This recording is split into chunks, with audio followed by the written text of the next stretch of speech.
नमस्कार। आज हम लोग बात करेंगे इस बुक के बारे में जिसका नाम है रिच डैड पुअर डैड। ये बुक रॉबर्ट कियोसाकी ने लिखी थी। रॉबर्ट कियोसाकी ने ये बुक अपने रियल लाइफ एक्सपीरियंस से लिखी है। जब वो बचपन में बहुत गरीब थे, तो उनके पिताजी एक स्कॉलर थे जो कि एक जॉब करते थे। लेकिन उनके फादर ने कभी कोई बिज़नेस करने की कोशिश नहीं की और उनके फादर कभी भी अमीर आदमी नहीं बन पाए। रॉबर्ट कियोसाकी के एक फ्रेंड के फादर थे, जो कि बिजनेस करते थे और बहुत रिच थे। वो ज़्यादा पढ़े लिखे नहीं थे उनके फादर की तरह, लेकिन फिर भी उन्होंने बहुत सारे बिजनेस बना रखे थे और बहुत सारे इन्वेस्टमेंट कर रखे थे। वो बहुत ही ज़्यादा रिच थे। तो रॉबर्ट कियोसाकी का पूरा जीवन अपने फादर और उनके फ्रेंड के फादर के बीच में बीता है। तो उन्होंने अपने पूरे लाइफ के एक्सपीरियंस को इस बुक में लिख दिया है। रॉबर्ट कियोसाकी आगे चल के बहुत बड़े मिलियनेयर बने। उन्होंने बहुत सारे बिजनेस चालू किए और ये rich dad poor dad book लिखी, जो कि उनकी रियल लाइफ पे एक्सपीरियंस है। ये book one of the best seller मानी जाती है और अब तक इसकी 56 मिलियन कॉपीज बिक चुकी हैं। अगर आप इस चैनल पर नए हैं तो सबसे पहले इसको सब्सक्राइब कर लें और बेल आइकन पर क्लिक कर लें। रॉबर्ट के पिता जो थे, वो एक बहुत बड़े स्कॉलर थे। वो एक जॉब करते थे और उनके जो फ्रेंड के फादर थे, जिनको हम रिच डैड के नाम से बुलाते हैं, वो ज़्यादा पढ़े लिखे नहीं थे। लेकिन उन्होंने अपनी लाइफ में बहुत सारे बिज़नेसेस ट्राई किए थे और कुछ बिज़नेस में वो सक्सेस भी हो गए थे। तो इस तरह वो हमेशा बहुत ज़्यादा रिच थे। जबकि उनके फादर हमेशा जॉब करते थे और कभी भी वो बहुत ज़्यादा वेल्थ जनरेट नहीं कर पाए। रॉबर्ट ने हमेशा अपने फादर को देखा कि भले ही वो बहुत पढ़े लिखे हैं, बहुत स्कॉलर हैं और अच्छी जॉब करते हैं, लेकिन फिर भी उनकी पूरी लाइफ पैसों के लिए ही तरसती रह गई। उनके ज़्यादातर सैलरी हमेशा बेसिक चीज़ों को पूरा करने में ही खर्च हो जाती है। इसीलिए वो हमेशा आर्थिक तंगी में रहते थे और हमेशा उनको पैसों की कमी रहती थी। उन्होंने कभी भी कोई बिज़नेस करने की कोशिश नहीं की, कभी भी कोई वेल्थ जनरेट नहीं की। इसके अपोजिट जो रिच डैड थे, उनके पास बहुत बड़ा घर था, बहुत बड़ी गाड़ी थी, रुपया, पैसा, नौकर-चाकर सब कुछ था। जबकि उनके पास कॉलेज की डिग्री भी नहीं थी। ये सब उन्होंने अपनी मेहनत से बिज़नेस करके, इन्वेस्टमेंट करके, अपनी रिच माइंडेड थिंकिंग की वजह से जनरेट किया था। जबकि रॉबर्ट के फादर जो इतने बड़े इंटेलिजेंट कॉलेज की डिग्री होल्डर थे, फिर भी उनकी थिंकिंग पुअर थिंकिंग वाली थी। रॉबर्ट कहते हैं, एक आदमी को अमीर बनने के लिए और वेल्थ जनरेट करने के लिए पैसे की नहीं, बल्कि एक रिच माइंडेड थिंकिंग की ज़रूरत होती है। एक बच्चे के मन में बचपन में कैसे उसके ब्रेन को रिच थिंकिंग या पुअर थिंकिंग में डेवलप किया जाता है, उसका पूरी ज़िंदगी पर इफ़ेक्ट पड़ता है। रॉबर्ट बोलते हैं कि उनके रिच डैड की हाई थिंकिंग की वजह से ही वो आगे चल के एक मिलियनेयर बन पाए। एक बार रॉबर्ट अपने फादर के साथ मार्केट में जा रहे थे। उन्होंने वहाँ एक बहुत ही लग्जरी कार देखी। तो रॉबर्ट ने बोला कि पापा मुझे यह कार चाहिए। तो उस पर उनके फादर ने बोला कि बेटा ये कार हम नहीं अफोर्ड कर सकते। तुमको ये सब कार के बारे में नहीं सोचना चाहिए। ज़्यादा महंगी चीज़ों के बारे में हमें नहीं सोचना चाहिए, क्योंकि हम उसे नहीं खरीद सकते। हमें उतने ही पाँव फैलाने चाहिए जितने कि हमारी चादर है। एक्चुअली हमारा जो ब्रेन होता है, वो हमारी थिंकिंग के हिसाब से काम आता है। तो जब हम ये सोच लेते हैं कि हम गरीब हैं, ये चीज़ हम अफ़ोर्ड नहीं कर सकते, हमें इसके बारे में नहीं सोचना चाहिए, तो हमारा दिमाग भी काम करना बंद कर देता है। वो कोई भी एक्शन नहीं लेता। अगर हम अपने दिमाग को नेगेटिविटी सिखाते हैं, तो वो कोई एक्शन नहीं लेता, वो कोई प्री प्लानिंग नहीं करता। जैसे कि यहाँ पे रॉबर्ट ने सोच लिया कि हम ये नहीं खरीद सकते, तो उनके दिमाग ने काम करना बंद। सेम सिचुएशन में जब रॉबर्ट ने कार के बारे में अपने रिच डैड से पूछा, तो रिच डैड ने उन्हें पॉजिटिव वे में समझाया।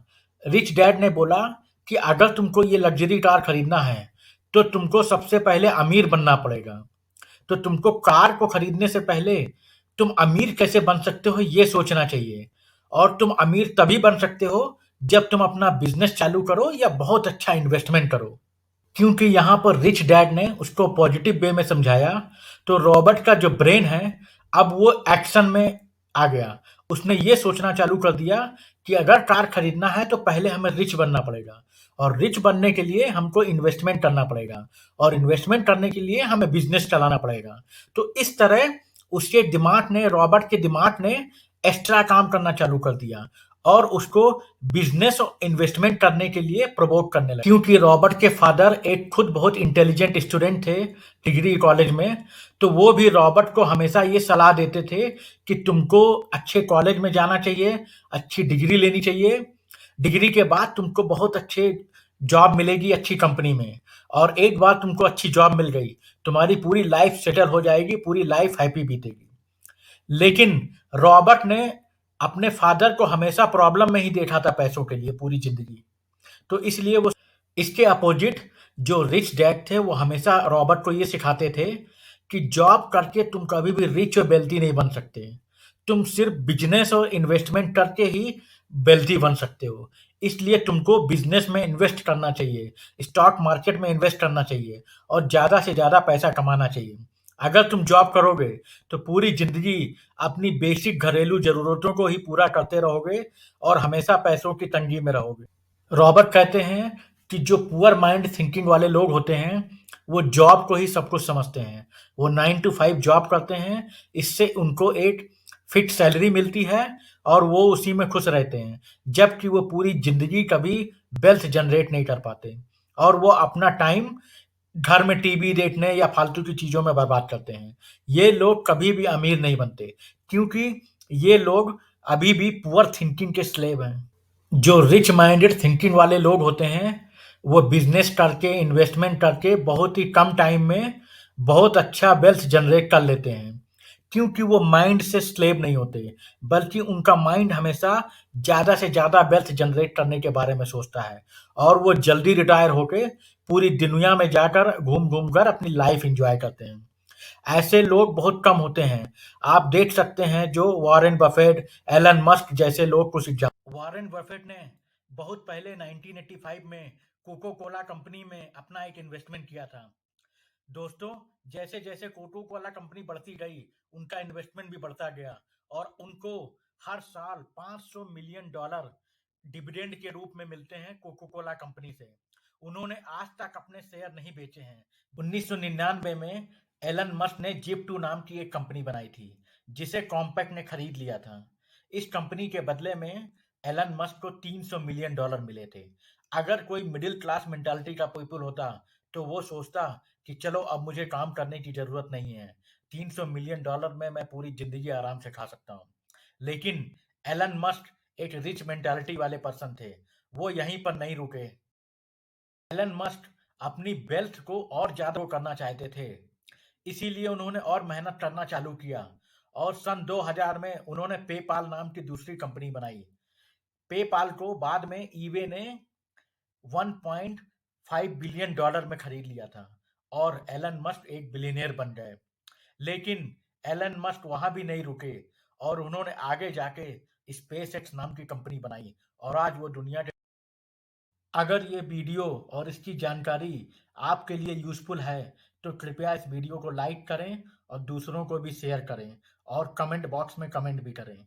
लेकिन अगर ये वीडियो आपको पसंद नहीं आया है और आपको लगता है इसमें जो जानकारी दी गई है, वो टोटली बेकार है, तो आप इस वीडियो को डिसलाइक करना ना भूलें और कमेंट बॉक्स में क्लियर शब्दों में लिखें कि आपको ये वीडियो पसंद क्यों नहीं आया। अगला वीडियो जल्दी ही बनाएँगे।